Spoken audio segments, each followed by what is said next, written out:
I actually made a post by this same name on my Instagram page, and I was gonna just take that and repost it on here, but I have some more bars. I'm gonna give you guys the same speech off the top of my head. I'm probably gonna remember most of it anyways, but I'm gonna give you guys the same speech that I had before. And this is how it goes. This might be a little short, matter of fact. In order to get to the big goals that you want to get to in life, it requires you to take bigger steps to arrive at that goal. You can always stay in your safe space and step out of it just a little bit. You're like, I'm just gonna push just a little harder, or try something that's just a little bit out of range of what I've done before.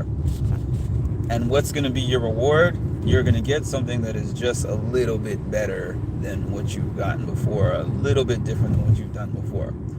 But if you're going for something that is major, that little step is not gonna do anything. Unless, of course, it's a planned step that you take over time, like I'm doing this gradually and progressively to get there. But if you're trying to do little steps that are just out of your comfort zone in order to achieve big things, it's just not going to happen.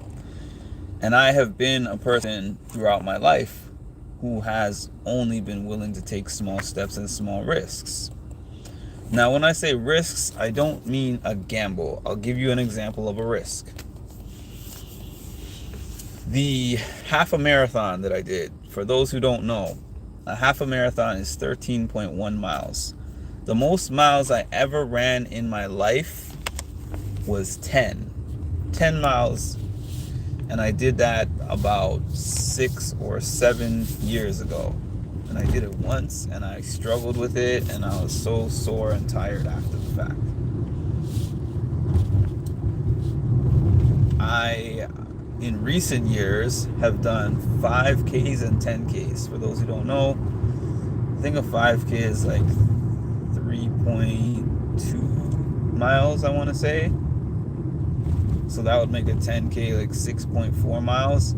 So that's half the distance of what a half marathon is. I didn't even train to do this half marathon, and I signed up for it very last minute.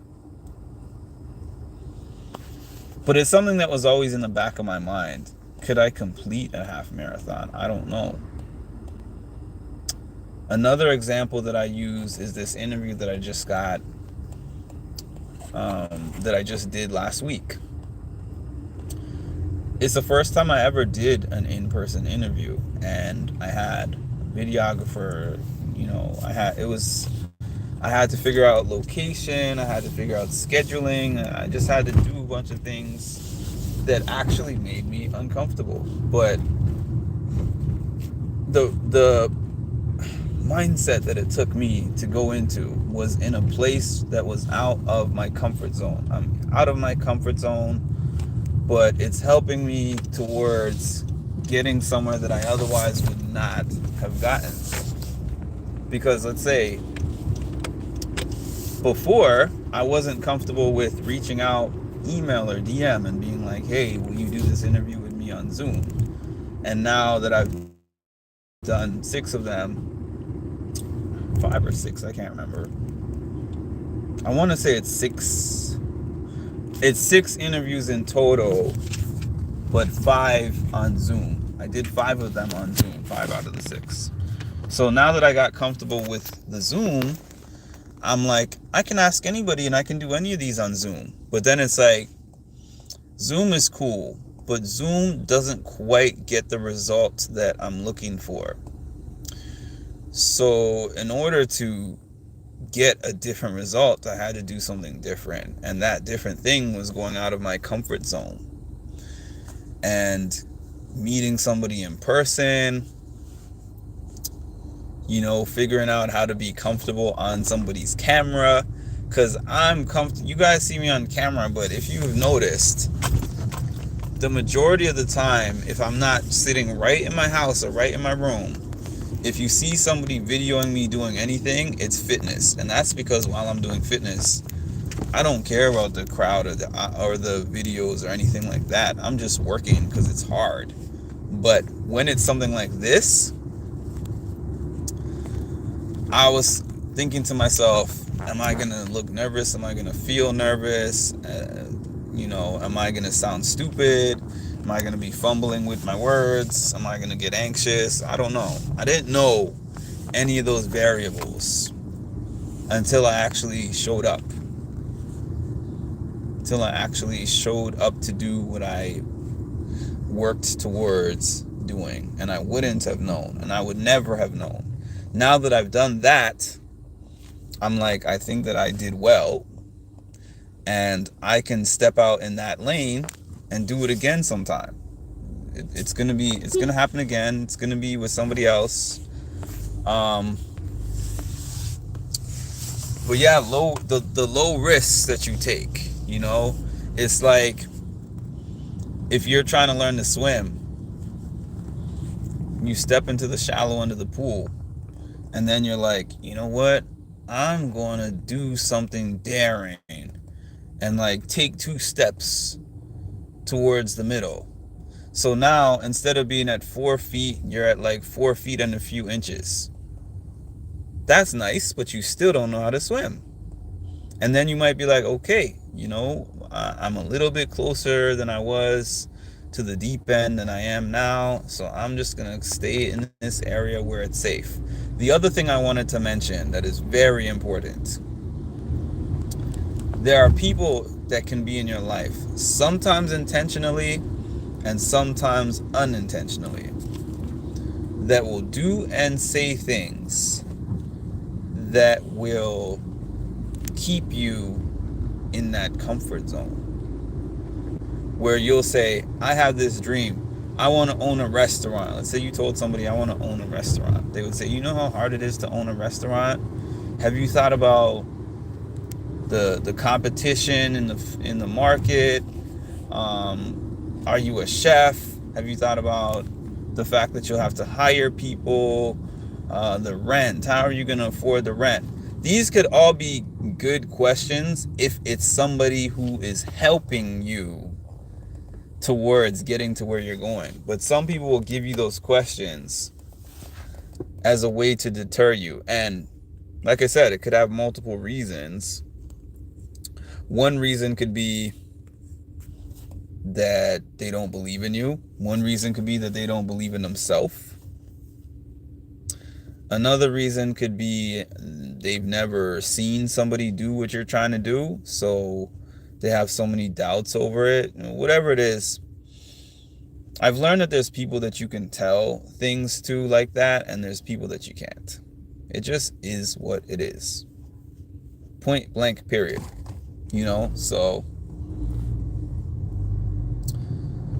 if you want to get places that you've never been, you have to do things that you've never done before. Some of those things are going to be uncomfortable. Some of those things will be painful. Some of those things you'll have to go out alone. You have to go with those things alone. But the higher the risk, the greater the reward. And I'm not saying to bet your house, anything like that. But I'm just saying, whatever the platform, whatever the thing is that you want, you have to do more in order to get more out of it. And the last example I'm going to give is obviously this YouTube page. I say this all the time. I had a goal to make money off of YouTube because that was the business model. I saw the business model of YouTube and said, this is dope. And I want to get some money, but I don't want to show my face. I don't want anyone to hear my voice. Like, I hate the sound of my voice, and I don't want to be on camera. So back in the old Wild Wild West YouTube days, I was able to put up anything because they didn't have any rules. I could put up any music, I could put up any pop culture, I could put up anything, and I could get paid off of it. There was a time when YouTube was giving me more than it is now. YouTube is not giving me a lot of money now. I used to be getting at least a couple of dollars a month, every month, consistently on YouTube, putting up other people's stuff.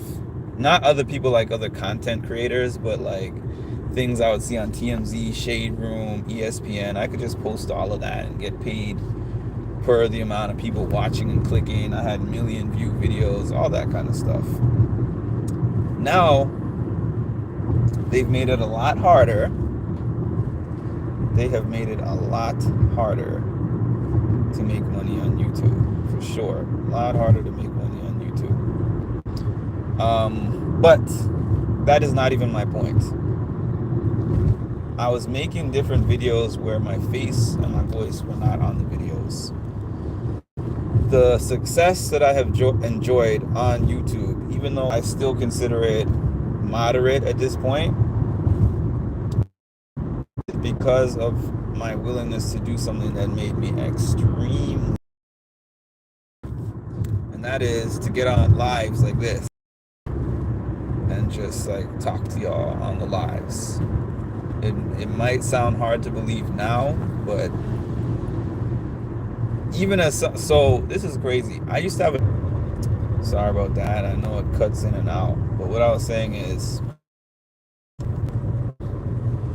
I used to have a big fear of public speaking. I don't have it anymore. I spoke in front of one of the largest crowds I've ever spoken in front of at my dad's funeral, between the people that were actually in the building and the thousands of people that were watching on the lives. And I wasn't nervous about that or anything. It wasn't easy to do, but it was because of nervousness. It was just a hard thing to do. But the point being, for some reason, an online crowd scared me more than an in-person crowd, because an in-person crowd, I can look around and me, even if they're giving me the side eye or the stink eye, I know who's talking to me, and I can look at them and I feel less nervous. But on the internet, unless you're actually typing in the chat, it's just showing me a number. There's X amount of people online. That's all it's showing me. So anybody could be on here. A friend, an enemy, it could be anybody, and they could be looking at me any kind of way and thinking that what I'm saying is dumb, or, it could be anything. So it took me a little while to get over that, but then I got over it. I did get over it. But the point is, it was another example of a thing that was not in my comfort zone that I did that brought me different results than I had ever had before. So whatever that thing is for you that you want to achieve, that you feel like, I've been doing such and such for so long and I'm feeling so disappointed in myself that I'm not getting the results that I need, remember, it's not a failure to admit that you have to do something different. And be prepared that when you do that different thing, to feel like a fish out of water, to feel out of your comfort zone. Remember, that pain is all part of the progress. I hope you got something from this message. So subscribe to the other. I'm going to be talking about all the great mental health content that you guys love, just not on here. So you will find it all on there. Subscribe to me there. Stay subscribed to me here if this content resonates with you. But if it doesn't, you don't have to stay subscribed. I'm not somebody who likes to try to force people to be a follower. If whatever I'm saying resonates with you, you like the things that I say on this page, stick around. I'd love to see you here. And if it doesn't, that's okay. This is for people who benefit from it. I'm going to be doing more things with this page than what you've seen me do before. I'm definitely going to get back to all the original stuff that I wanted to do with this page before it became a reality TV coverage page. I had a passion to do other things than this, and this happened by happenstance that I started covering it. So now I'm kind of that the reality TV is one branch of what I'm doing, and the mental health is another branch. Now, of course, there's going to be mental health aspects to the way that I cover the shows because of just what I do for a living and who I am. Because I remember when the season started, or when I started covering the season, people would be like, "Are you a social worker? Are you a counselor?" And I'd be like, "Oh, actually, yes." Because they just know that by the way that I break down human behavior. That's my thing. That's what I do for a living. So, there's always going to be elements of me in whatever I'm doing. Reality TV coverage, mental health coverage. But I do want a clear separation between the two. And one also going to help me with is because I know that from about now until maybe November, I'm going to have so much content of those shows to cover. So much content. I'm anticipating having the highest viewership that I've ever had on an online platform when all that starts, when all those shenanigans start. I am anticipating that. But I'm also now prepared for the fact that a lot of those shenanigans go away in the off season.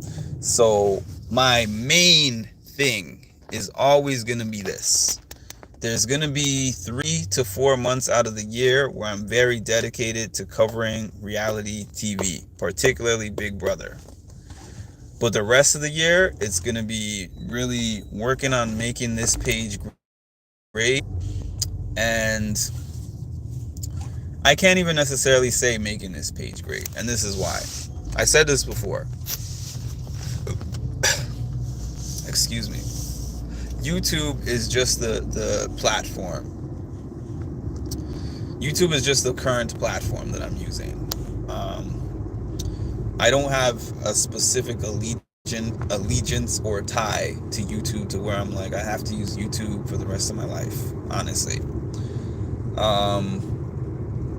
The things that I have learned and discovered through having this YouTube page have been awesome. YouTube was not even a thought in my mind. Like, I didn't even know YouTube had a live option until last year. I was like, oh, YouTube has a live option? Interesting. Let me try it, I don't know what platform I'm going to be on. I don't know the future of whether I'm going to maintain these channels or whatever. But I just know that I'm enjoying the ride right now. That's the best that I can say. And I'm open to seeing where it could potentially take me, and I will always keep everyone posted. I definitely will not be someone who just disappears one day and you don't see me and the page is vacant and you're like, what happened to Mark? No, I'm always going to keep everyone up to date, in the loop of what's going on with me. And I'm excited for the new Big Brother season starting next week. And tomorrow's going to be the 25-year anniversary special episode. So I don't think I'm going to be able to catch that live, but I'll try to cover it after the fact. I might hop on even before I've watched it, and you guys can tell me. We can just chat about it.